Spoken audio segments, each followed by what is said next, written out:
Hello, everybody. Welcome to episode 6 of the Over the Boards podcast. I am joined with both the boys here today. Josh is back. Say hello. Hey. And we're here with Nick before he goes back away. Hi. Got some topics to talk about today. We're hitting 2 weeks in a row, which is pretty good for us. Consistency is key, I guess. So we'll jump into the hot news, which was last night. We had a goalie goal for the first time since 2013. Pecorine scored last night against Chicago in the empty net to secure a nice little victory for them. Like I said, the last one was 2013. It was Mike Smith. You don't see a lot of goalie goals. I like to see it myself. How do you guys feel about them? I like them a lot. I think they're a fun way to promote the game. Mm-hmm. Too, when you look at it, because a lot of people see every player scores goals, but when a video goes up on Instagram, Facebook of a goalie getting a goal, and especially when it's full ice, it's really cool. A lot of people share it. A lot of people comment on it, and it's all around good for the game. Pecorine, that was his first of his career. Yeah, he's not known to be a big puck handler too. No. I mean, most goalies do behind the net, but he's not one of those guys. The goal line too. Yeah, it was all the way from back behind the red line. I think, and what I read from the NHL was he was the 12th goalie to ever do it. Mm-hmm. And then he was the 7th to ever get it when he's shooting directly on net. I don't know what that meant. You can get it indirectly, or you can get it chipped off the boards. A few years ago, Cam Ward. Before Mike Smith, I'm pretty sure the last one was Cam Ward, and he shot the puck out of the zone. Either the team picked it up, there was a delayed penalty, and it was passed back all the way into the zone, and then they scored in their own net. So he indirectly got a goal. Okay. But he's not Okay, I know. And then also bouncing off the boards. That's what I thought it meant. Yeah. It was just a goalie shot off the end glass, and it just ended up having to bounce in the net. Has I've seen a couple of them. Yeah. But I mean, I think it's fun. When you see a guy going for an empty net, you're like, oh, it's over. Yeah. Just a random guy putting the puck in the empty net, but then you see a goalie shoot, and it's exciting, and you get to see it. Nick, how do you feel?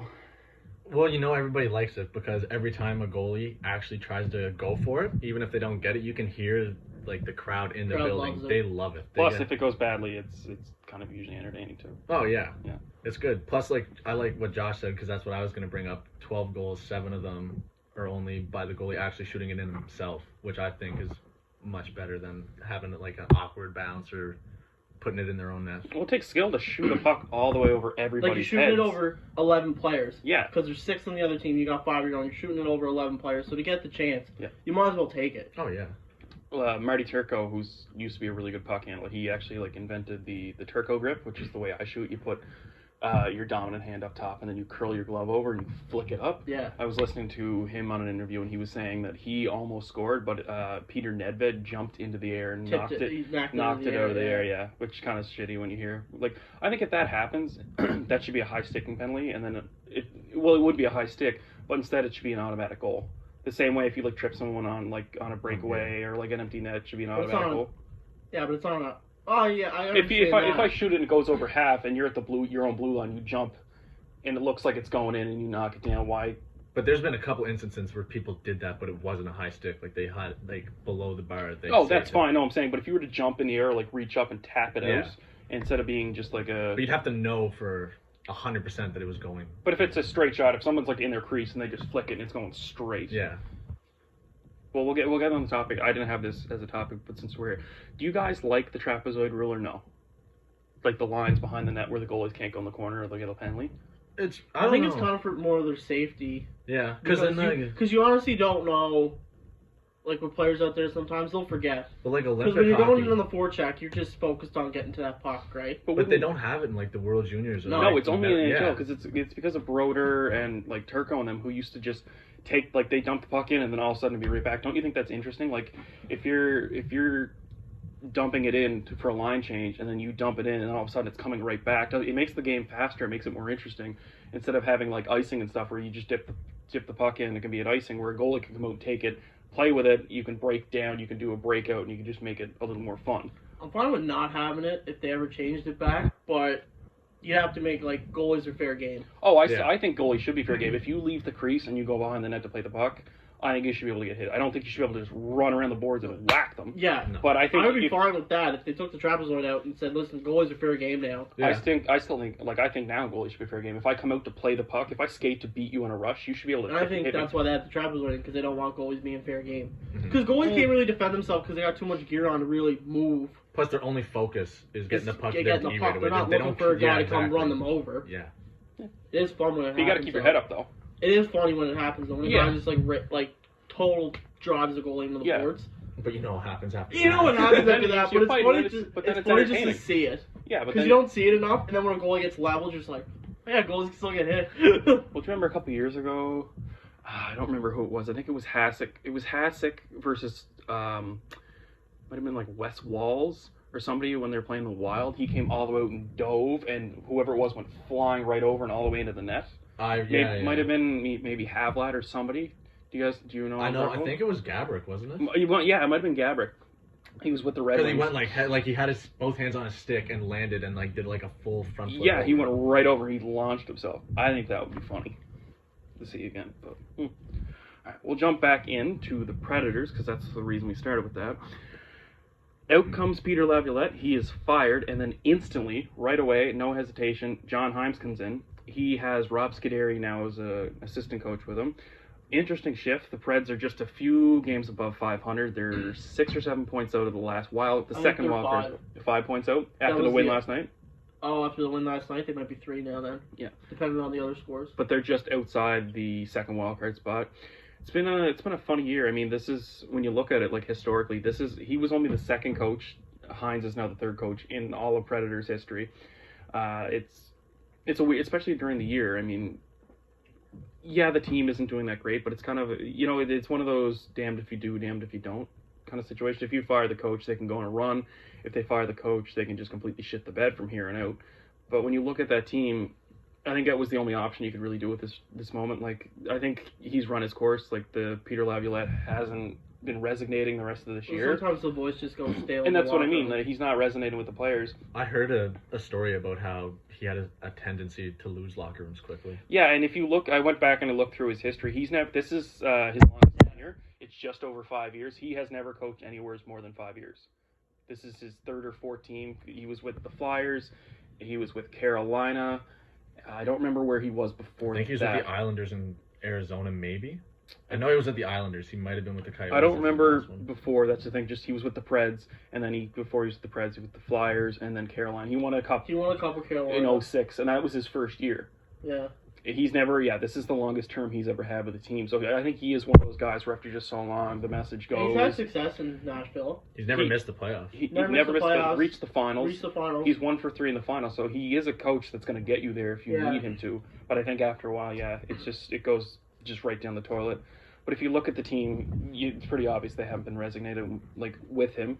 Rene and Saros combined have an 889, so just under an 890 save percentage, which is brutal. It's pretty much on par in the same situation as Pete DeBoer with San Jose. Couldn't get a save. And then their number one point getter is a defenseman. So you look at those players you have Forsberg, and you have Duchesne, who just came in, and you have Turris. You have Johansson. Duchesne only has 24 points, which is brutal for what he was supposed to bring to this team. So, I mean, I see why he lost it.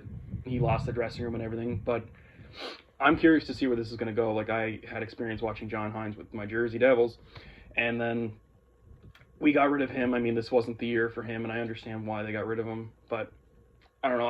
I didn't see him as maybe being the person who would step in and coach the Flyers, but we know, like we were talking about just off the camera, Hines and Ray Shero had that USA history, and then coming in to Nashville, the history continues. So, I mean, I guess it's just a buddy-buddy situation, but I'm curious to see where this team goes, if they just completely fall off a cliff, or if they go on a run and they make it somewhere, because they do definitely for sure have the team to go deep in the playoffs, and I think a lot of teams were fearing that going in, especially after they got Matt Duchene. And then you look at Pecorine back there, he's been one of the best in the last decade for regular season, but in the postseason just completely shits the bed all the time. His age is getting up there too. Yeah, and he's older now too, and that's the thing. So I think this is the last maybe 2 years before he's gone. So you're going to have to bring somebody else in, or you're going to have to go with UC Soros, who I think a lot of people predict that if you look at the way the last contract Rene signed was, it was signed so basically when he was done, Soros would come right in because they have overlapping contracts that start right after another basically. So that'll definitely take into effect. But I'm really curious to see where they're going to go. They lost that first game right after John Hines came in, but then they won in Chicago last night. So tough to beat Boston when you the first game in Boston, your first game first game's against Boston, and they got destroyed. Yeah, it wasn't a close game. If you don't have a system implemented yet, you're just telling the guys to go out there and play. Just do what you know. Yeah, you're trying to see what player can do what to the table at that point. Like, he doesn't know how to juggle. Like, he doesn't know the line combinations he wants to do yet. So no one expects you to win a game like that when you're just coming in right out of the blue. But like, it did not help him that Boston was in town that night. Do you think you have like the management is giving him like a short leash to work with, like because they have the team that they want and they think they can win with right now? Well, if he signed, I don't think he's not an intern. He's not an intern. He's the full time. He's the full time. So he's there for the year and more. He's got at least. I'm gonna say he's got at least 2 years, and then after that, he's got the rest of this year and all next year. That's what I mean. Like they got the next 2 seasons. If not, then I think they're gonna start looking at David Boyle and see what's going on. And he's been the only GM. He's the like Nashville's pretty tight in their history. Like he's the only GM. Barry Trotz was the only coach, and then he went to Nashville. Sorry, he left Nashville, went to Washington, won the Cup, and then now he's with the Islanders. And then Peter Laviolette's the only second coach. I mean, 2 coaches in the history of your team is pretty good, and 1 GM. That means you run a pretty solid ship all through. So I'm curious to see how long he lasts. I mean, I like John Hines, but I don't exactly see, like, watching New Jersey games. I never really like witnessed his style. Like I don't find he has like a certain style. I think it's just kind of a players just go kind of thing. I don't know, like there's coaches, I'm sure you know, that just they have their own style and they have their own like certain way and they play, and every single team that they have plays that way. With John Hines, I don't see that. The only thing he really did was he tried to play defensively, and it didn't really work, so he stopped playing that way, and then after that it just kind of... Well, we might go back to that then. They have a Nashville has a better Nashville, yes. Core. And maybe it was just it's all about personnel who we have too, right? Yeah. It's just maybe Ray Shero wasn't providing the personnel that John Hines felt he needed to run his system, so it's like, I'm going to try my best to do whatever I can do with this mash group of players, right? So maybe nowadays in Nashville he can run his defensive system, like you said, if that's what he leans towards. Mm-hmm. And it might be better because they do have Roman Yossi, Ryan Ellis, Ekholm, guys like that can really play that defensive side, but also help out your offense. As you said, their defense is leading the team in points. Yeah. So I don't know. We'll have to see. Like that's my biggest. Like after that I really want to know where this team is going, because I would like to see Nashville win a Stanley Cup. They've been around for so long, and they've come close, and they've had really good teams. They just never got over the hump. I mean, they ran into that Pittsburgh team, and one of the 2 Pittsburgh teams, and I mean, they just got destroyed. So I don't know. We'll have to see. We'll get into Justin Williams now. Justin Williams pulled a Mike Fisher and returned. Almost not coming back to Carolina, though. I mean, he definitely did want to come back to Carolina, but other teams were out offering him contracts. So, I don't know. It was Boston and Toronto. Boston and Toronto, which are the 2 teams that made pitches to him. Yeah, which are both. No one ever said they offered him a contract. They just made pitches. Yeah, I think he got to pick his own. He got to definitely pick his own contract with Carolina. You and I were talking off before we started recording, before you got here, Nick. It's all based on signing bonuses, and I didn't have the complete list. I was going to get the complete list, but I didn't. It's on me.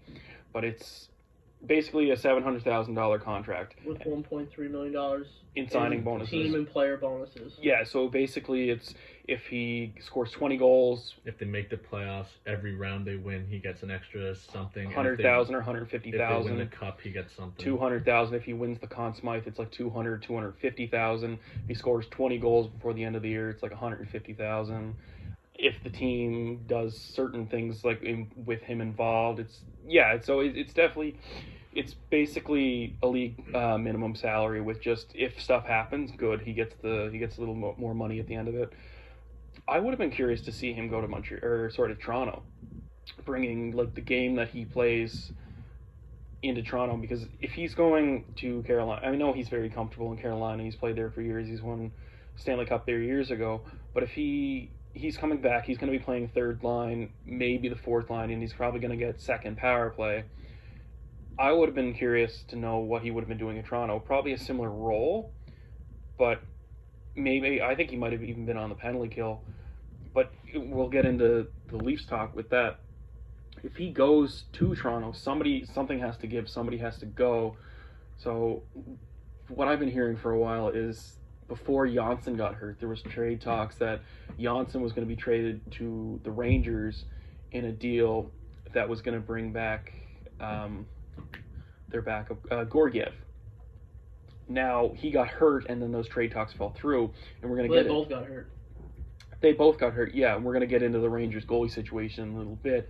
But I'm curious to know what domino effect would have happened, because if you're bringing in a guy like Justin Williams, that's a lot of experience and a lot of versatility in his game. Like, he can hit, he can score, he plays defensively. Good leader. He's a good leader, which some people say Toronto doesn't have.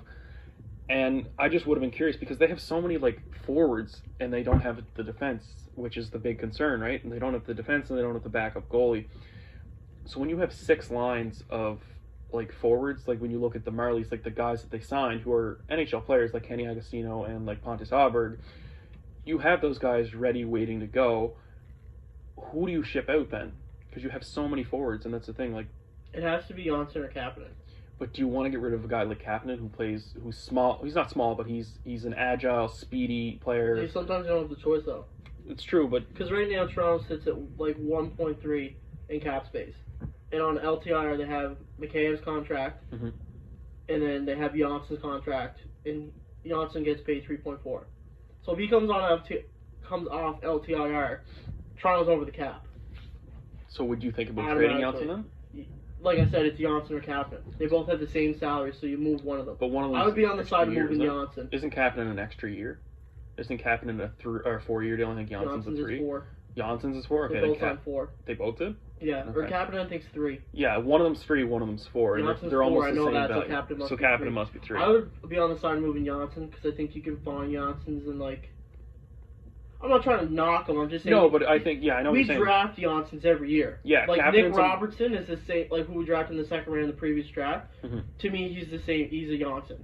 Yeah. You can find guys like that. Kapanen's a little different because he's more of a two-way guy. That's what I'm can bringing skate up yeah. and down the ice like. He gets breakaways like there's no tomorrow. Yeah. And he plays. So I'd be on the side of trading trading Janssen, especially because of that 3.4. If they free that up. Janssen also has the extra year over Kapanen. Yeah. Okay. So it's Janssen. Yeah. And that's what I'm saying. Like if you're saying there's more guys just like Janssen every year. Like a guy like Timashov. To me, Timashov is just like Janssen. He's expendable. Yeah. So a report came out that Timashov, Bracco, and Harper are all available. They all requested trades, put in that they want to be moved if it's possible. And Timashov was a guy who was used a lot by Babcock. And then since Keefe came in, he hasn't been using him as much. He's been more for those roles. It's been a lot of Spezza and Gauthier. And then since Engvall came up, he's pushed guys out. He's for sure now. Engvall is probably one of my favorites right now. Yeah, to watch. Yes, I really enjoy him. Great I think he has 10 points in like 22 games, but like you can't really tell because he's just playing so good. Yeah, he's one of their best penalty killers right now. For sure, he's earned. I'm not saying he's untouchable, but if they're moving out bottom guys, I'm going to say there's no way they trade him unless the deal's right. And you got to think they still have Trevor Moore. Even if they trade, who's only on IR, and can come back and. He came back and then got hurt, and now he's almost ready to come back now. But if they trade people like that, they're making like $750K. You can't. They don't have the cap space where they can trade somebody with a contract like that to bring anybody in. That's the thing. That's why you have to move over. That's why they would have to move out Janssen or you're going to move out multiple guys. You're going to move out an Agostino with a Timashov, and maybe if you're not going to move like those big guys, you're going to have to move 2 small contracts for just a slightly bigger contract. Yeah. So if you're going to trade 2 like an 800,000 and 900,000 for a 1.1, you know what I mean? Well, you got to. I don't know. I forget who was talking about it. They were talking about like trade targets for like certain teams and stuff, and someone brought up Wayne Simmons to Toronto. Yeah. And it's virtually almost impossible to make that work because of the trade value, the salary involved, and everything else. Because he makes $5 million. Makes $5 for just this year. So if you say New Jersey, you have to can you retain 50%? So now you're down to 2.5, right? But New Jersey's keeping salary. I don't know how much they'd be like. We want extra stuff because we're keeping salary for 1 year. But like you would have to move, like it would be like a Timashov, Harper, Brack, like you would have to move 3 players just to match that 2.5. Because I don't think Janssen has more trade value than Wayne Simmons right now. Yeah. So that's like, and I don't think New Jersey's going to give a pick with Simmons and they're retaining half a salary, right?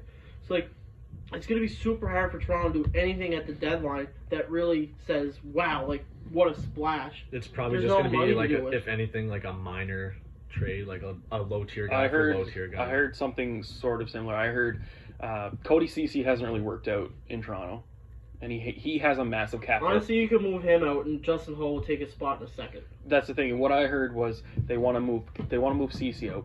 What I heard was they want to move Ceci. They do a package deal. So a Ceci. That's 4. He gets Four and paid a half. 4.5. 4.5. Yeah. So you have Ceci and someone else to New Jersey for Simmons and a lower defenseman if needed. So like a 7th defenseman. So like another. I know Connor Carrick makes a 1.3. He just signed that. So I don't think that would be enough. That'd be too much for you guys to bring back. Yeah, because that'd be 2.8 in salary. But if you look at like a 50% of, because I know I'm saying you have to retain 50%, you just have to. No, yeah. Toronto can't handle all the $5 million. But in order for them to get a trade with the team retaining, they'd have to overpay for that person. I don't know. With a team that's only holding on to salary for 1 year, like New Jersey doesn't need the salary. They're not. But they know they're they have the higher ground on Toronto. I don't think they do though, because Toronto just say you don't have him at the end of the year. We'll just sign him at the end of the year. We're actually giving you something, so just hold on to the salary, because the salary goes off the books once the year's over. So it's not like Wayne Simmons' contract's another 3 years, and they're holding on to $2.5 million for the next 3 years. They're just holding on to it till April.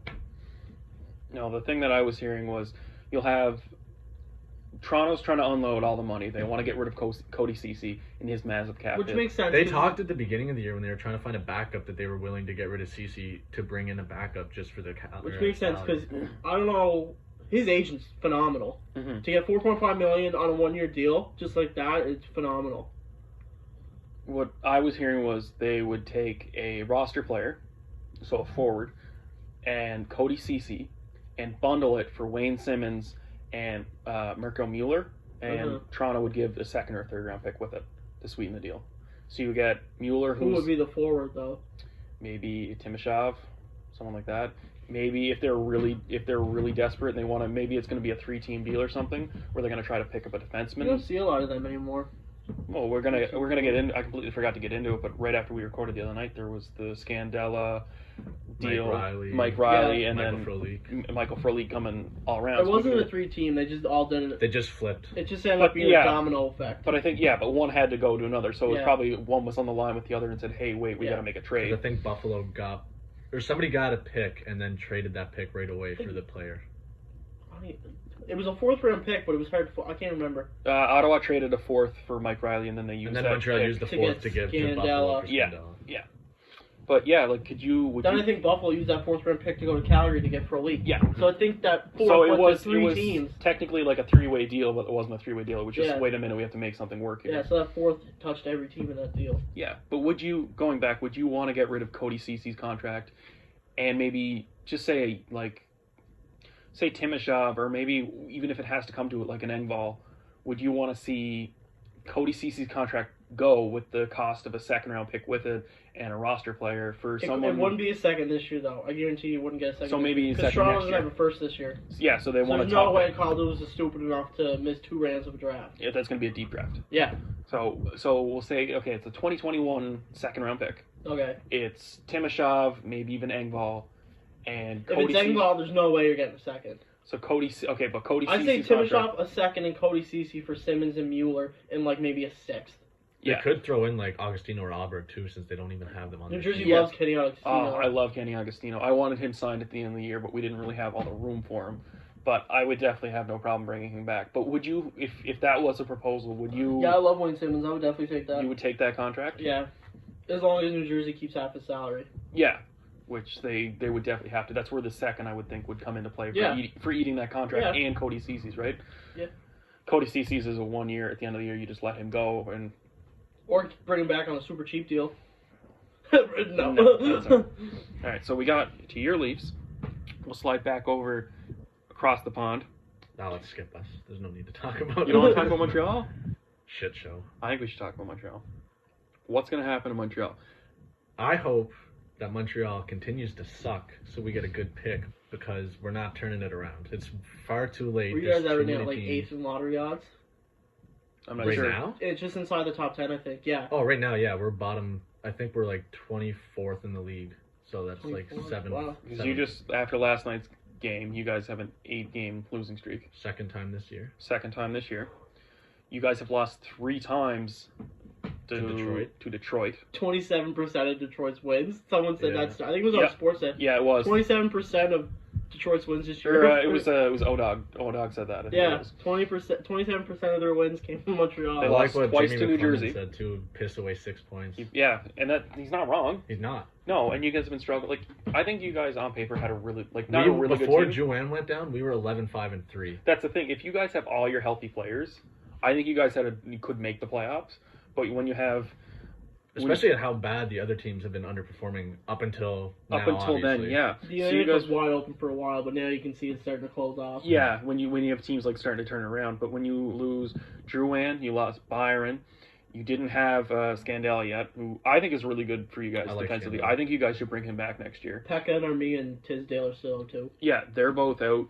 You had Kakaniemi out for a little bit this year, and then you have all those injuries, and you have all these young guys coming around, and some guys filling in. For a while, even when Mete was down too on defense, it was a revolving door. Yeah, and that's the thing. And Price has been really bad this year. I don't completely blame him for all of it, but I do think when you're this bad, you sometimes do have to step it up. Oh, he's been bad. His save percentages, I think it was 902 before last night, and it dropped. Yeah. So. But in his defense, that was a winnable game for you guys last Oh, night. it You was. guys the forwards dropped the ball. Well, I think Did Gallagher play last night? He did, yeah. Yeah, okay. Dano said it after the game. He said this 8-game win streak hurts a lot more than the last one because the last one we were god awful. This one, I think, out of the 8 games, 7 have been 1-goal games, and against Detroit and Edmonton, our last 2 games, we were up 2-0 and had the lead in the third period. And what's his name was on a breakaway and just Mike Nate Smith Thompson. dropped the ball. Yeah. Yeah, it was Nate Thompson. Hit the post. Mike Smith completely out of position, laying on his stomach. You had a wide open net. All he had to do was slow down and just put that in the net like an empty net, hit the post, pop back out.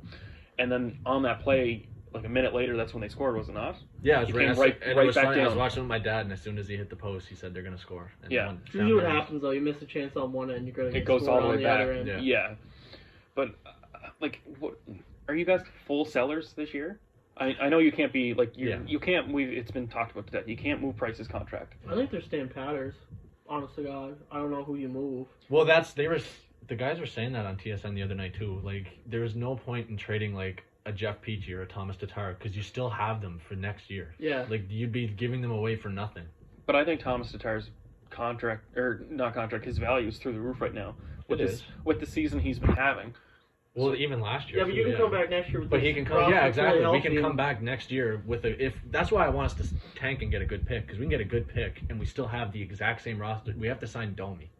If you can get a top, if Montreal was able to be so bad they got a top 5 pick, that could be an extra roster player for next year. And Romanoff. Mm-hmm. We're probably gonna have probably be Romanoff on the next team year. next Yeah, year. he's coming. Him and I can't remember the other person, but the two of them are both coming over, and they'll probably both make the team. I'm trying to think. I think Romanoff's making the team. Yeah, There's no way he's not making the Bergevin was team. over there like last month talking to him, Mm-hmm. and he said he was thoroughly impressed, and Romanov said he wanted to come over to play. Yeah, there's two. There's him and there's another prospect I'm trying to think of. They're both said they're coming over next year, and I think they'll both make the team, but I can't remember who it was. But speaking of coming over, Kovalchuk comes over, says he wants to win a Stanley Cup, signs with LA, which is obviously a stupid, poor decision, underperforms, gets scratched multiple times for about a month, and then has his contract mutually terminated. So he is now a free agent, and he goes out and signs with Montreal. Really good signing. I liked it a lot. I think it's a really smart signing myself. It's a win-win situation. It is. I think with the amount of injuries you guys have, you guys can't score goals.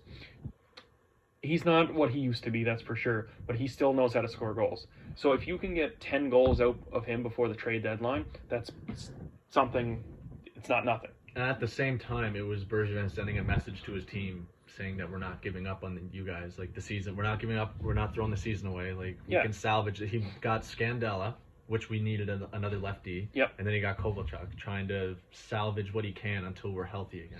And that's the thing. Once everybody's healthy, because most of your guys are ready to come back almost now, right? Yeah, well, we still don't have Armia, Drouin, and Byron, but Drouin and Armia have been skating with our practice in practices for the last week or so now. Yeah, so they're aiming to come back, I'd say, within the next 2 weeks, maybe, if they're both healthy. Like, nothing else happens. Usually guys come back on Saturdays. I'd say probably not tomorrow, but next Saturday would probably be a timetable. Yeah, exactly. So you have all those guys coming back. So you have another week, maybe even 2 weeks while everybody's getting comfortable again with Covey. And if you take him, if he scores, like I said, if he scores you 10 goals, his value is going to go up a little bit. So if you can ship him off somewheres, even if you get a 7th round pick, you'll probably get more. But even if you get a 7th round pick for Kovalchuk, that's just a free pick. You signed him to a league minimum contract, and even if he shits the bed and for some reason can't score any goals, but he's been good so far. He has been. He's got 3 assists in 3 games. Yeah. I think he's leading the team in hits since he's played the 3 games. Yeah, he's been running around just hitting him. If he stays point per game, they'll be able to get like a mid-round pick for him. That's what I'm saying. Like it's a win-win contract because if he lights it up, you guys get goals and you can trade him for good picks. And he's on $700K salary, so that just makes it even more. Like the Leafs could get him if they friggin' wanted to. Yeah, and it's a 2-way contract, so if they don't like what they see, they can just bury him down in Laval and he only makes $70,000. So, I mean, I really don't see how you guys can lose in this situation, right? No, yeah, it's what you said at the beginning. It was a win-win for both. It was like for Kovalchuk, another chance to prove that he still has it. Mm-hmm. Well, like, Bergeron even came out and said, like, this is his last chance. Yeah. Yeah. I say Bergeron. Yeah, you said Bergeron. Bergeron. No, we want him to come to Boston. No, Bergevin even said, he came out and said it. He was like, this is his last chance to prove anything. Yeah, it's whether or not he buys in. Yeah. Which, I mean, I think he would, because I think at this point he really realizes that this is all he has. You can see it when he was on the ice, too. Yeah, he's out there to play hard. He's out there to win. Hyped up and I mean, he turned down a contract in the KHL to stay in the NHL to win. So he definitely does want it. So, I don't know. We're going to have to see where this goes. I mean, if you guys go on a run, would you want to keep him? Depending on what he would want. I don't think we're going on a run. Because you don't know where you're going to be in the standings. Yeah. I think it's already done for us because Toronto and Tampa are starting to do what everybody thought. Let's say there's like 15 games. Like, let's say you're at the trade deadline. We're here in February. You're like 4 to 5 games out of a wild card spot. Do you keep him or trade him? Yeah, are you going to take that chance? No, I'd trade him. No? You're not going to catch Toronto or Tampa. I'm talking wild card. You can catch anybody. Well, even in the wild, like the Metro, I think we were 7 points back until we lost again last night. I think they said there's 6 teams or 5 teams in between us and a playoff spot. Like that's too much. Yes. I don't think Montreal has it in them to go on a Tampa run right now. Yeah, I was going to say, you guys lost it right when Tampa started picking it up again. Yeah, and Toronto. Toronto picked it up right before Tampa, and then we started to slide, and then Tampa skyrocketed. And Tampa. Here's the thing with Tampa. I think their record last year was better than what they were, and then they started playing this year, and they had all the skill and they had everything. They just weren't getting it, and now they're finally starting to pick it up, and now you're seeing the results of this, from what they did last year. From what they did last year, it was just such an anomaly that they were doing so well last year, and it was the best record in the history of the NHL. And then they got to the playoffs, and then they got walloped by Columbus, which I didn't find all that shocking. Yes, I was surprised like it went the way it did, but everybody was saying, oh, it was Columbus, and I think we've had this conversation. It wasn't just, oh, it was Columbus. This is a Columbus team that loaded up for the playoffs, like when you think of all the guys that they got. Like, the reason they didn't finish higher is because they just loaded up near the end of the season. Yeah, like imagine if they had got all those guys that they ended up picking up and playing even 60 games of the season with that team, they would have been much higher. Like that wasn't just a random Columbus team that just made it in the playoffs. That was a loaded up team who was ready to make a deep run, and they upset the greatest team arguably in the NHL history, right? So you now have Tampa Bay, who just completely picking up their stride, and you have Toronto, who lost the other night, but before that they had, was it 9 wins in 10 games? It was 9 game point streak. Then we lost to Edmonton earlier in the week, and then we lost to Winnipeg on Wednesday night in a shootout. Yeah, a point now. You still got a point in that shootout, right? So yeah, I think it's going to be tough for you guys. Honestly, for me, I think the season it's too late for them to, especially how they've been playing recently, and we're still not fully healthy. Like you'd still need a week or so, like you guys are saying, even if next Saturday to get healthy. So I think it's too late for us.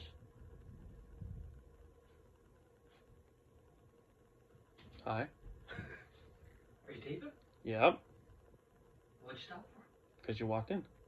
I interrupted the move, did I? Yeah. Sorry, I pulled my freaking socks, Josh. Maple Leafs. Nice.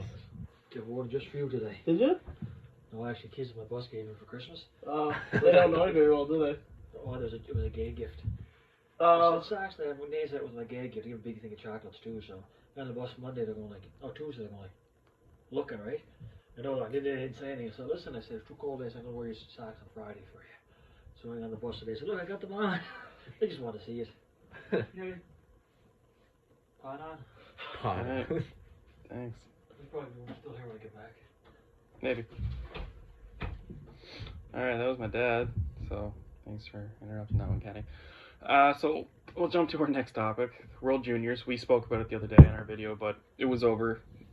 A little bit of controversy in the end. I know we were talking to the group chat. We'll just quickly go over this because it's been spoken to death.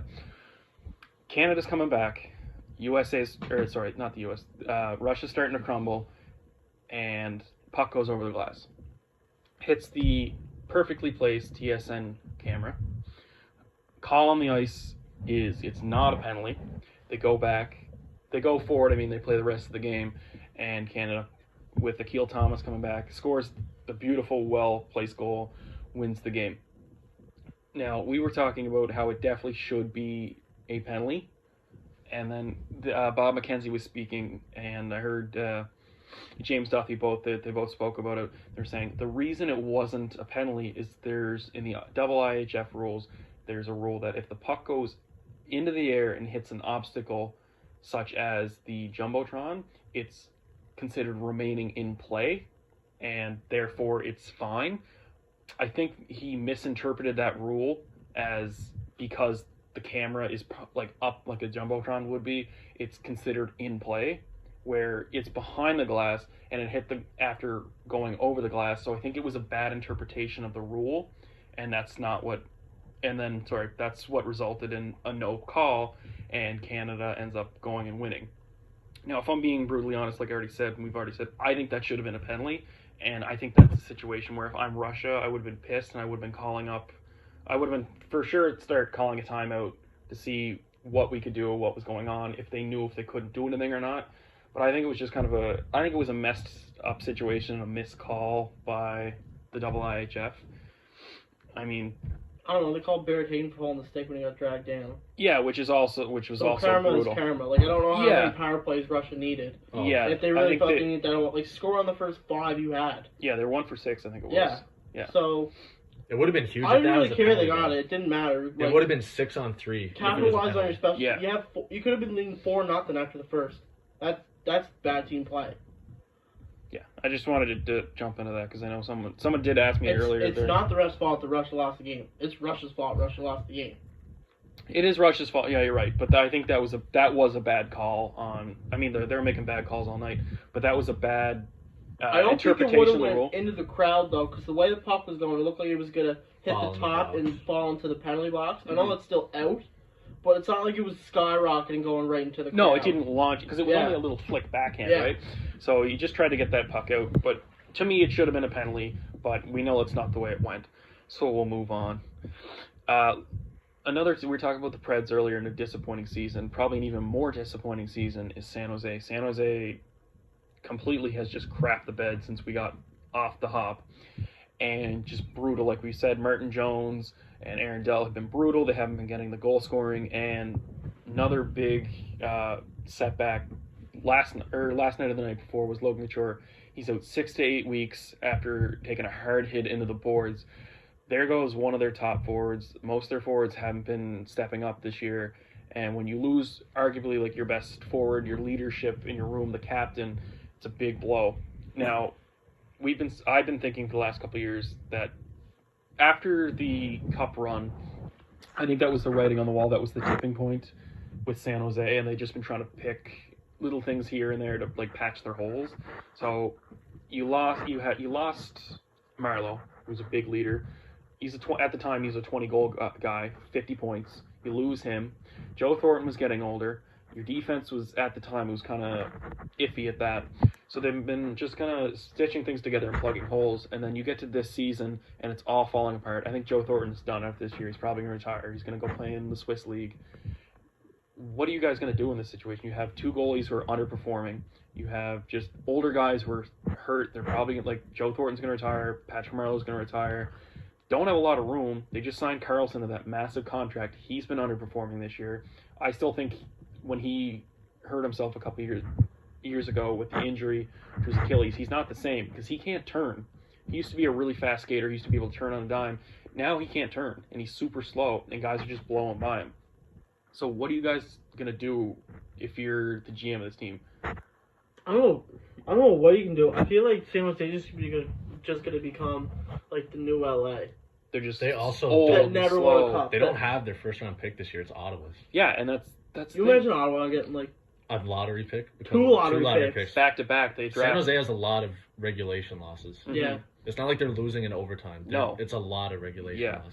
Imagine Lafreniere and then Byfield. Oh, I think they would no. I think if Ottawa ended up with like 2 lottery picks, I think they would take Iskarov. you think? Like a, With one of them, they should. yeah. If you have 2 lottery picks, you should take the goalie that's being touted as like the best goalie prospect in the last 10 years. Because he's got more hype than Spencer Knight did last year.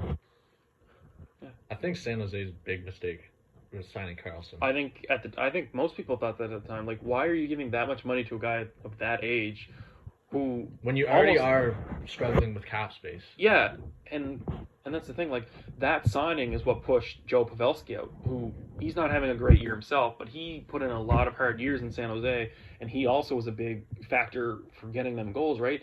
And as soon as he left, it all kind of just fell apart. And I'm not saying it was solely on him, but when you look at when you have a tight locker room of guys that play together for so long, and then you bring someone else in and they get all this money, it's obviously going to cause a rift and cause a problem with the team chemistry. And I think that was the biggest mistake. I think they could have probably kept patching it little bit more here and there over the years, but I think bringing Carlson in was, like you said, is probably the biggest mistake they could have made. And they don't, like, next year for cap, they're going to, like you said, Thornton and Marlowe, if they retire, they're on super cheap contracts. Mhm. Kevin LeBank's making $1 million. But like, that is probably the best contract in the Yeah, NHL. he signed that though, thinking the team was going to be way better. Yeah, he did. That was signed a bet for on himself kind of team-friendly contract. deal, But yeah. like, they're not going to get contracts like that next year. So they don't have There's any. no way Kevin Bank's going back to was like, yeah, I'll take another 1 year, $1 million. no, that was a bet on yourself kind of contract, and I think it kind of backfired on himself. Unless he already had a situation lined up, so like maybe he said, okay, I'll sign this year, $1 million, but next year, like a PK Subban a couple years ago when he wanted his contract, after this year, you got to sign me to a 4-year, $4 million contract. I don't know if that's the case. I haven't heard anything. That's just a speculation that I have. I don't know. Maybe he just might jump ship altogether because they won't give him the money, and then that's another player that they just lost for nothing. Yeah. I don't know. Like I said, I just think they're going to end up being the new LA that never won a cup. He's an RFA. Oh, he's an RFA. Yeah. Okay, so he has the high ground there, and he can hold his own fate there, but I don't know. The fate is in his hands, and he can decide what he wants. But he's not an all-star. Every team has an all-star, but he's not an all-star. Josh, I know you want to talk about it, but I just want to get it out of the way. I love the all-star jerseys. Everybody else hates them. I think they're really nice. I think they look really good. They Anyway. work for some teams more than they do for other teams. I think I some. don't understand how they did the logo divvy up because some teams their logo's all white with a color accent, but then some teams are really bright and a vibrant. solid. Yeah, well, I think one of the complete hockey news that we all follow, Mhm. he put who the jersey works for and it doesn't. There's a couple teams where it looks really good, it added a little something, but then there's Toronto and Detroit and Tampa where it's just the exact same The logo, pretty Nashville much. white where their logo's white and then they're it's accented with yellow in the logo. Mhm. That looks decent. I really like the white But as St. a Louis whole, jersey. I think the jerseys are just trash. The jerseys pretty themselves generic. are really plain and generic. But I think some teams just really stand out. They work well. I like the St. Louis white jersey with the bright blue. I think that works well. I like New Jersey. I like the whites more than I like the darks. A lot of the darks are kind of Yeah. iffy, but I think the whites are really good. I like New Jersey's and I like St. Louis's whites a lot. I think the logo really stands out and is very I prominent. just hate the stripes. Yeah, the stripes are kind of They look like practice jerseys. it's just a weird gray black stripe and a. I don't know. They got to sell merchandise, so they got to come up with something. I don't think they outsell Dallas's fucking Winter Classic jerseys. Honest Probably to God. not. I don't think. Probably not, but. they And gotta- I'm talking Adidas ones. Yeah. You can say they sold Fanatics and all that stuff. I'm talking pure Adidas ones. Yeah, the ones. I don't straight think to they the league. outsell Dallas's Winter Classic jerseys. No. I don't. I just think too many people. And it's I don't. It's they don't learn. Every year, they just say most people don't like them. I think they just say. I think some people are too picky because I did like last year's. Mm-hmm. I thought the black and white jerseys were cool. Mm-hmm. I like those, but this year was just like I read the description. It's supposed to like pay homage to like every team combined, Mm-hmm. with more, like a little St. Louis put into every jersey because it's in St. Louis. Like if you look on the tag, there's like trumpets on the collar and it says 2020 like on the back. Yeah. But like I don't know. I think they're super bland. I think just the league said we have to sell merch to make money and just said fuck it, here's the design, and they just did it. I mean, you got a whole year to come up with it. Yeah.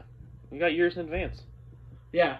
So like, do they just say, "Hey, Tony and design make up a jersey," and then they make it up, or do they focus Tony test this? design. Yeah, Tony the designer. Hey, Tony, you gonna make a design, and then I they want to just. do that. You want to be the designer for the jerseys?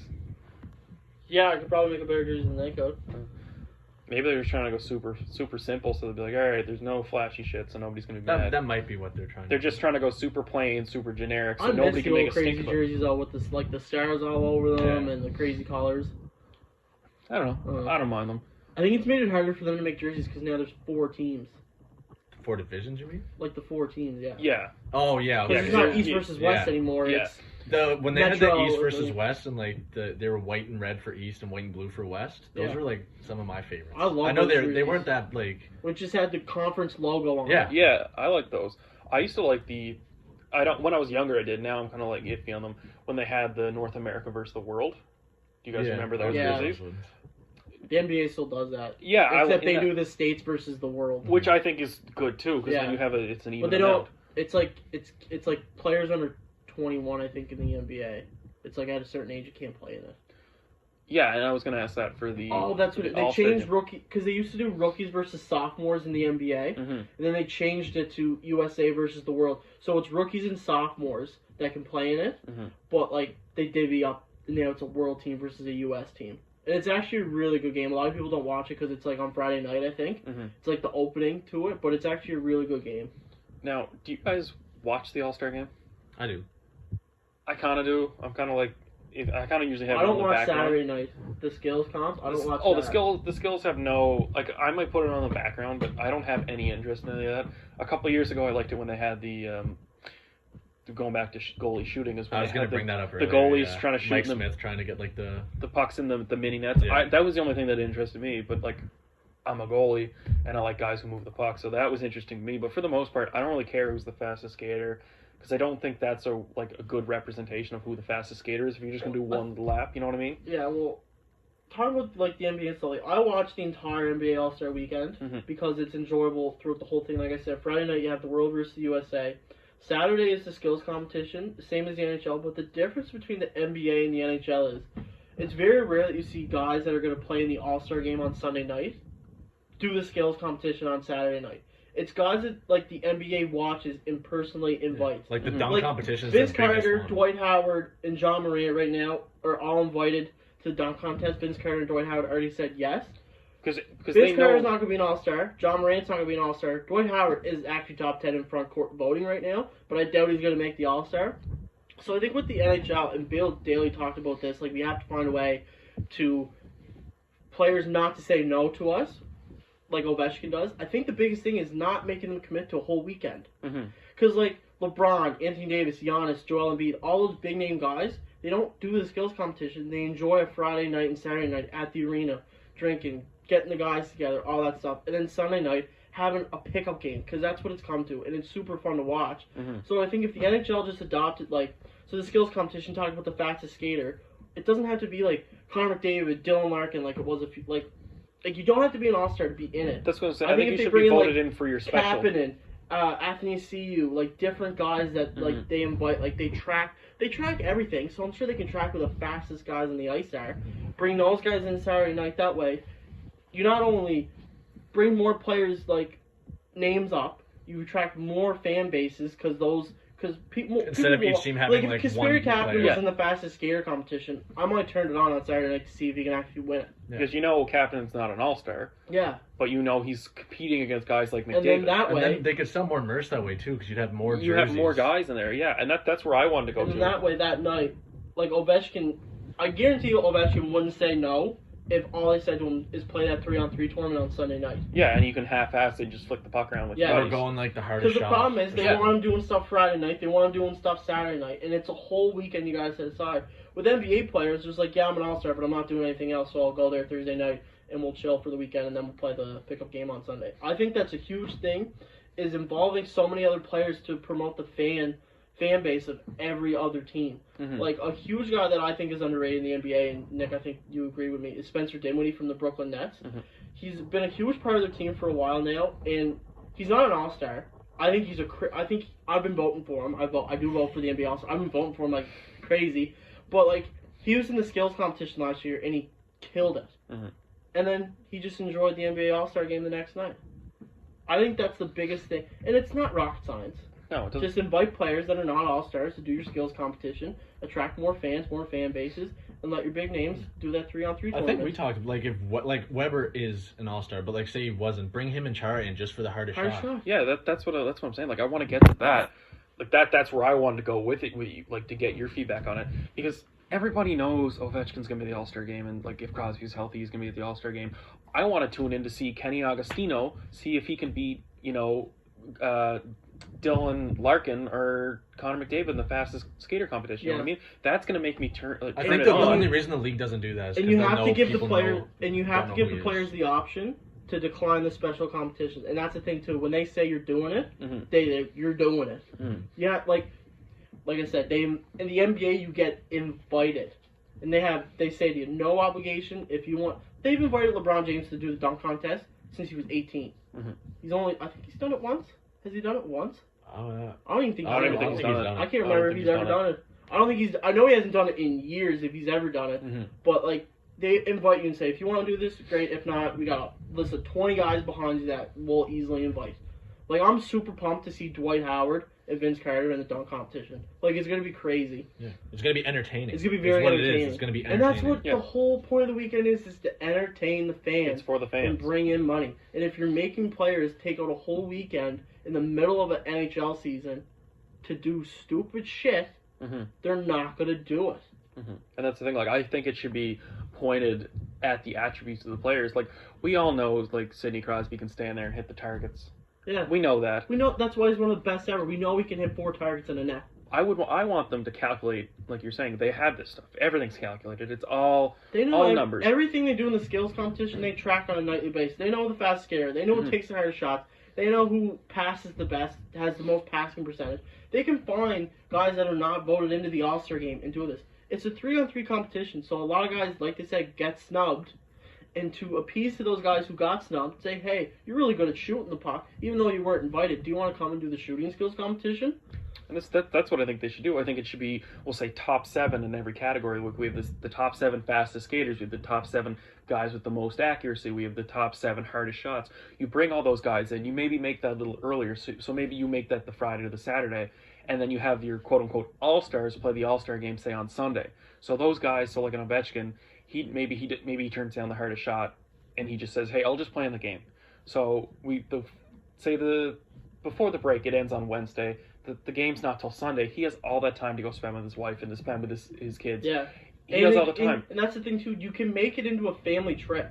Yeah, and you bring all those Lots of people families together. do that even Yeah. now. Well, that's what NBA Yeah. players do. That's what I'm saying. Like, guys who only play in the All-Star game, they pack their whole family, and they go to that. Like, this year, I think it's in Chicago. It's in Chicago this year because Chance the Rapper's doing the halftime show for the All-Star game. Mhm. So, like, LeBron, what he'll do is take his whole family, and they'll go to Chicago for the whole weekend. Mhm. And then he'll play the game Sunday, and then they'll fly back to LA on Monday. Like, it can become such a good thing for the NHL, but they just come up short with it every year. Yeah, and that's the thing. Like, guys are turning it down because they want to spend time with their family. Like, Fleury lost his dad last month. Yeah.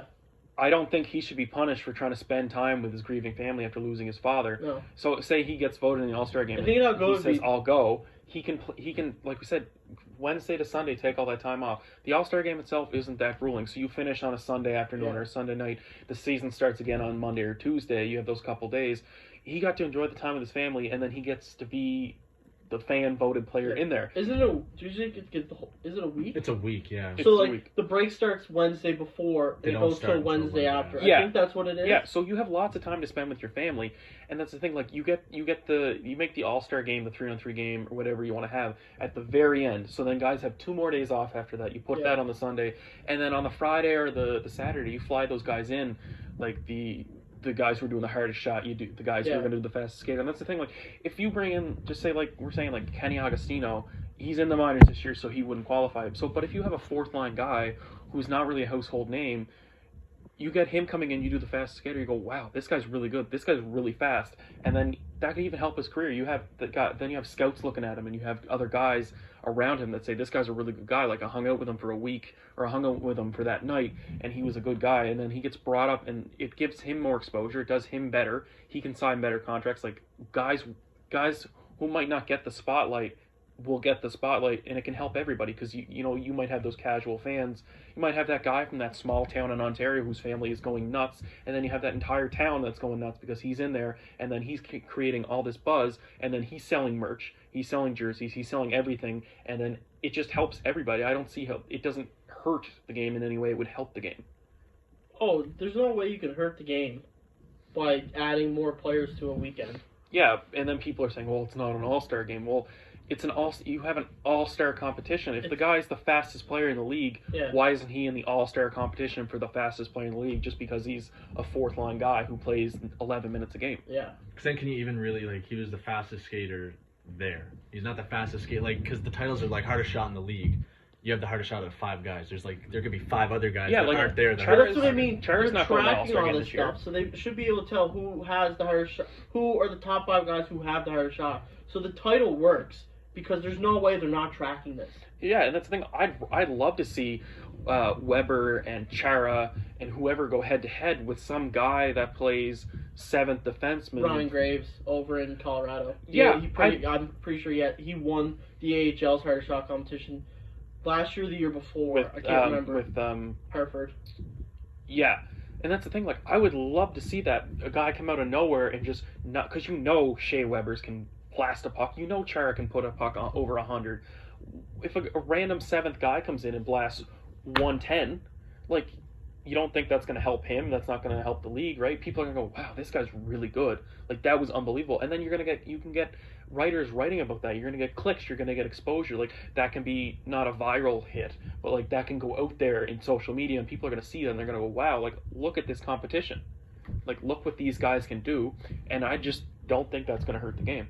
No, they really gotta make changes. Are you guys for the 3-on-3 tournament, or would you rather just go back to the?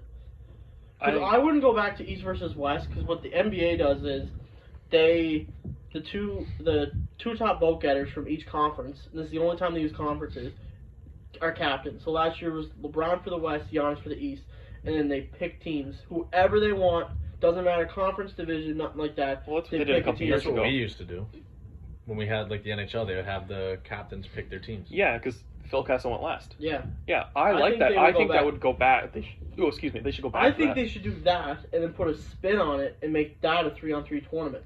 Because I'm for the 3-on-3 tournament because I think it is more exciting and the guys have more fun with it because it's more room on the ice to do crazy stuff, right? But take that, but then go back to the drafting. So have one captain like you do from each division. So you have the Metro Atlantic. Well, you could still break them up into East and West if you wanted to go back to 2 teams too. Yeah, like, it doesn't have to be the 4 divisions. Yeah. But I think if you're doing the 3-on-3, you'd probably want at least a captain from each division. No, yeah. And then they team up. Pasternak could choose Patrick Kane. It does not matter. And I think that would be a lot entertaining too, because then you get to see guys like in the Atlantic. You're seeing guys that play each other all the time and like know each other a little bit more. But if like you have like Pasternak and Kane and Gaudreau on a team, like those are 3 guys that like you'll never see play together. It's gonna be exciting. Like it's different. Like wouldn't you want to see Crosby setting up Ovechkin for clap bombs? Like you're never gonna see that. You're not gonna see that at the Olympics. You're not gonna see that definitely not gonna see it at the World Cup. So like that's something interesting for the fans, right? But we got to wrap this up. Is there any closing statements you guys want to make? Yeah, we kind of like. I didn't really get to talk about the World Juniors last week because I wasn't here. Any guys like exceed or maybe like not meet your expectations in the tournament? I think just all of the USA team. We said Spencer Knight last week. Spencer Yeah, Knight, I know you guys said Caulfield. Spencer Knight. Caulfield, yeah. Why did he give him like 1 goal? Oh, yeah, he had one. He had 1. That was really disappointing to me. What about Team Canada? I was kind of asking. I didn't know you guys were going to go overplay. Like, any Canadian players maybe, like, disappoint, exceed, meet. Oh, Raphael Lavoie didn't stand out to me. No, I just had one. I thought he would be more of a goal scorer because that's what he's known I think for. Jamie Drysdale, yeah, That's what I was was gonna the say. biggest He Drysdale. played a lot of in the minutes for tournament. the defense. Yeah. Yeah. I think a big disappointment for me, and Brett, you're probably not going to like this, it was Kevin Ball. I think Kevin Ball just slowly, like, and going into the tournament, him and Jacob Bernard-Docker were supposed to be that first pairing, shutdown pairing, and by the end of the tournament, he was on the third pairing. I think he played better defensively than he did offense because he's more of a two-way guy, right? Yeah. I think he played a lot better in his own zone than he did in the other end of the ring. I just feel he was really not noticeable for how big he was. Like, he made, like, to me, he, like, every game, he would make, like, one play, and you'd be like, oh, Kevin Ball's there. And then for the rest of the game, he kind of disappeared, and then he took 2 penalties in the Golden Medal game, so that kind of made him in the spotlight. But I just feel like I had really high expectations for him. Maybe that was my fault for having such high expectations for Kevin Ball, but I don't know. I think he just he ended up being on third pairing by the end. I think he made a lot. He threw a lot of hits and he was really good down low. He was really good along the boards. defensively. Yeah, he was really good in his own zone along the boards. During breakouts, he was really good on the breakouts. I think Jamie Drysdale though has definitely made him probably like putting him into the top 5 consideration for the draft this year. Mhm. Same with Tim Stutzel Mhm. from Germany. I think Drysdale, I seen went from 12 to 7. Yeah. On a scouting report. I think he jumped like Cole Perfetti in the last. He ranking did, yeah. that They put out. Cole Perfetti's now 8 on the one that I Yeah. ranked on or read on Sportsnet. Some sites have Escari at 3. Mm-hmm. It's like the number 3 rated prospect overall. It's such a deep draft this year that I think anybody can go. That's anyways. why, yeah. I don't even know after the World Juniors. I don't even know if like who's going to go second now. Yeah, because Byfield. Yeah, because Byfield, I don't think played enough to cement himself as second. No, I think he was like the Byfield 12th and 13th, like switching Yeah. with Thomas back Yeah. and forth. Yeah, All right. Any last comments? I gotta wrap her up. no. All right, everybody. Thanks for listening.